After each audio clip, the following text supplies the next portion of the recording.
Good day, teachers, and good day, students. I'm here in front of you because I'm going to discuss about some presidents of the Philippines, including their achievements, educational backgrounds, and other personal information. So, what are we waiting for? Let's begin with Maria Corazon Aquino.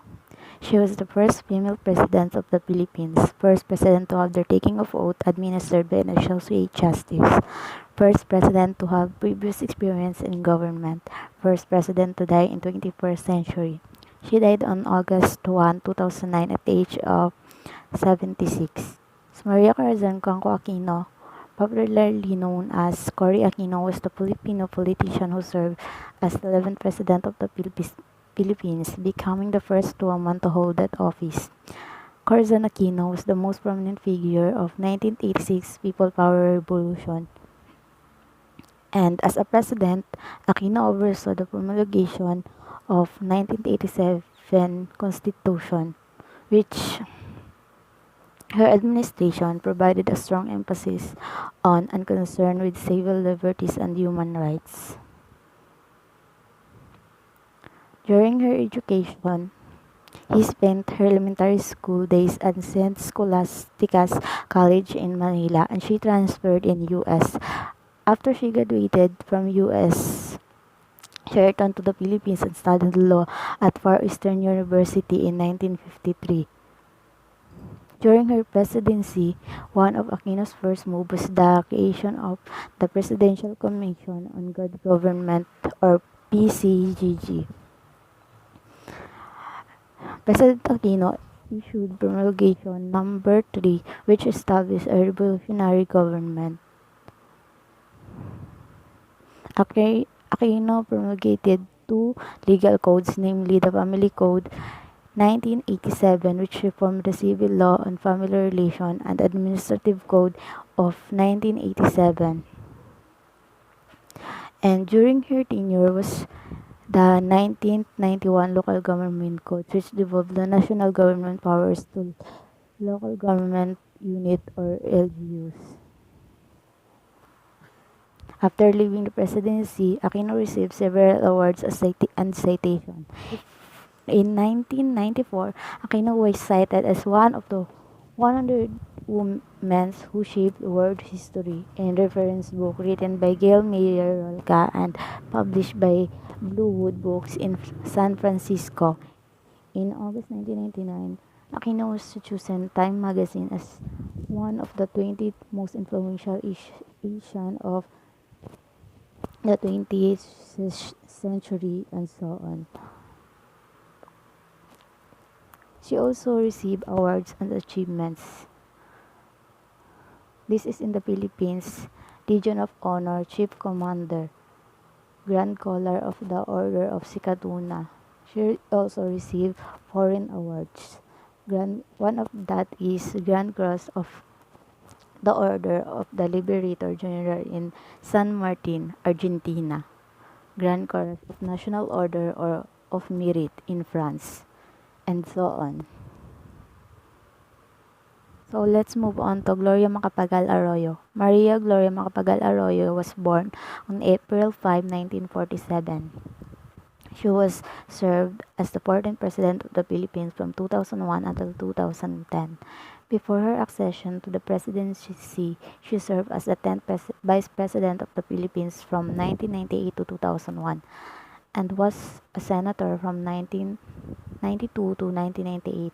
After her presidency, she was elected as the representative of Pampanga's 2nd District in 2010 and later became the Speaker of House of Representatives from 2018 until her retirement in 2019.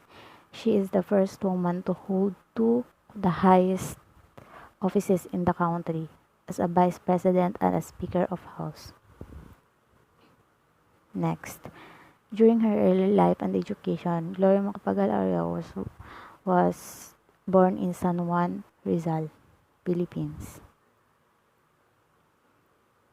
She attended Assumption and convent for her elementary and high school education. She graduated as a valedictorian in 1964. Arroyo then studied for 2 years in Georgetown University, and She then earned her Bachelor of Arts degree in Economics from Assumption College, San Lorenzo, graduating magna cum laude in 1968. She pursued master degrees in Economics in Ateneo de Manila University. During her presidency, Arroyo was focused as in Philippine economy, and the Philippine economy grew at its fastest pace in 3 decades in 2007 during her presidency. Arroyo's handling of the economy has earned praise from former U.S. President Bill Clinton, who cited her tough decisions that put the Philippine economy back in shape. In her early presidency, Arroyo implemented a controversial policy of holiday economics, adjusting holiday to form longer weekends with the purpose of boosting domestic tourism and allowing Filipinos from time with her families. This is her government and political titles. Undersecretary of Trade and Industry in 1987 to 1992, Senator 1992 to 1998, and so on. And this is also her honors and awards. Foreign honors in Brunei, Dominican Republic, and so on. This is her honorary degrees. One of it is Honorary Doctor of Laws degrees from La Trobe University in Australia, year 2000, and so on. This is also her recognition. As you can see, she received a lot of titles and awards. Yes, more. So let's move on to Benigno Simeon Aquino III. She was born on February 8, 1960 in Sampaloc, Manila. He also known as Pinoy or Noynoy Aquino. He is a Filipino politician who served as 15th President of the Philippines from 2010 until 2016. Aquino is a fourth-generation politician and was the chairman of the Liberal Party from 2010 to 2016.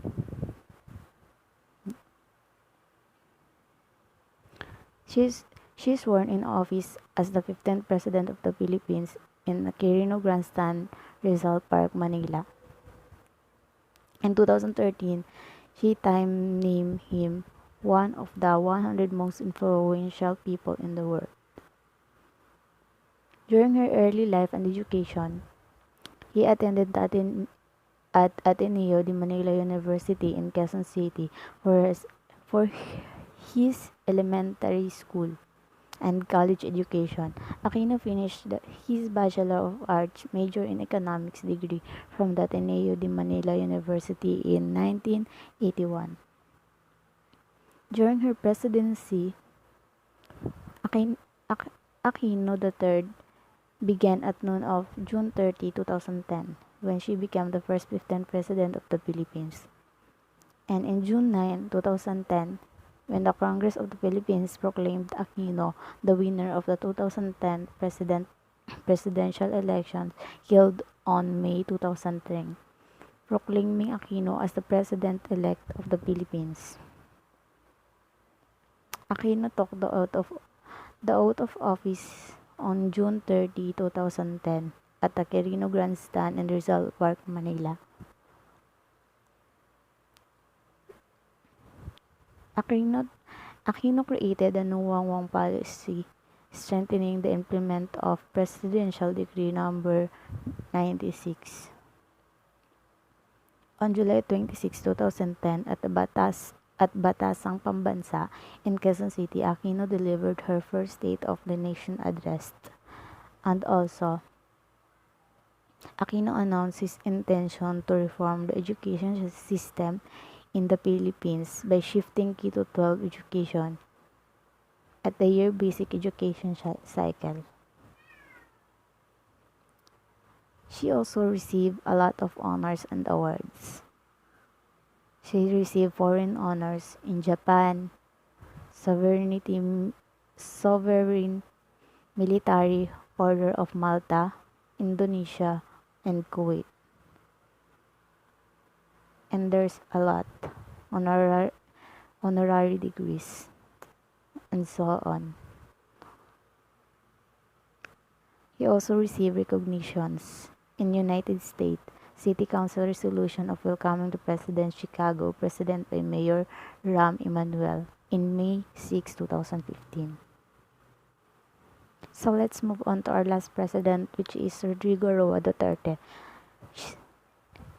He was the first president from Mindanao, first local chief executive to be elected as president, first septuagenarian president. He turned 70 in March 2015 and he was elected in May 2016 at the age of 71.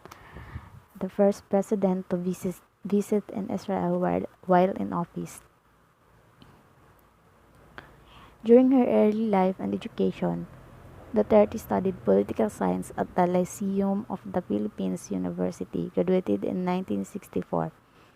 And also, Duterte won 7 terms and served as mayor of Davao for over 22 years. Duterte's political success has been aided by his vocal support for the extrajudicial killing of drug users, and other criminals. His domestic policy focused on combating the illegal drug trade and initiating the controversial war on drugs, fighting crime and corruption, and launching a massive infrastructure plan. He has declared his intention to pursue an independent foreign policy and sought to distance the Philippines from the United States and European Union and pursue closer ties with China and Russia. During her presidency, Duterte began at noon of June 30, 2016. He was become the 16th President of the Philippines, succeeding Benigno Aquino III. On September 3, Duterte declared a state of lawlessness, and on the following day, he issued Proclamation number 55 to officially declare a state of national emergency on account of lawless violence in Mindanao. Duterte signed Executive Order number 10, creating a consultative committee to review the 1987 Constitution of the Philippines. Duterte also signed Executive Order 26, imposing a smoking ban in public places in May 2017. Duterte also received a lot of awards, and one of that is Knight Grand Cross of Rizal in 2017. He received foreign honors also in Malaysia. The Grand Knight of the Most Esteemed Order of Sultan Ibrahim or Horhor, First Class, Datu in 2019. And that's all for today's discussion. Thank you for listening. God bless you and have a good day. Thank you.